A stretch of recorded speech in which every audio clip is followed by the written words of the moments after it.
So here's what just happened. Here's the headline. This week, Zambia was set to host one of the world's largest digital rights conferences, RightsCon 2026.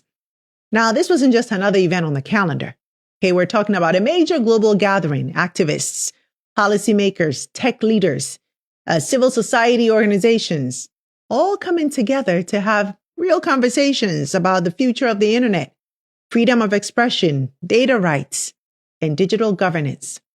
Over 2,600 participants were expected, people flying in from across continents, governments represented, global institutions involved.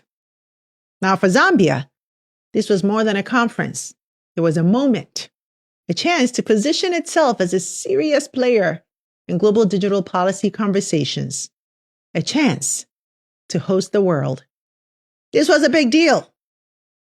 And then, just days before it was supposed to happen, everything changed.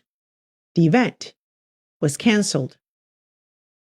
Now, officially, the explanation from the government has been vague. There hasn't been one clear, detailed public breakdown of why such a massive, high-profile event would be shut down so abruptly. But behind the scenes, a different story has been emerging. Because this didn't start with a cancellation. It actually started with a postponement.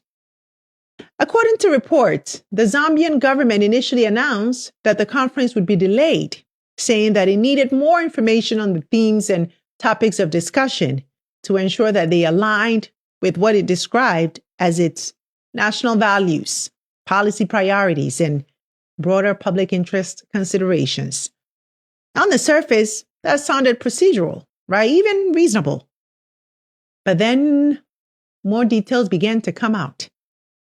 According to the event organizers, Access Now, which is a US-based digital rights advocacy group, the government made informal requests through multiple channels that certain speakers should be excluded from the program, specifically speakers from Taiwan. And here's where things escalated. Because according to the organizers, they were not willing to remove those participants. And once that line was drawn, the government made its decision. The conference was no longer just postponed. It was now canceled.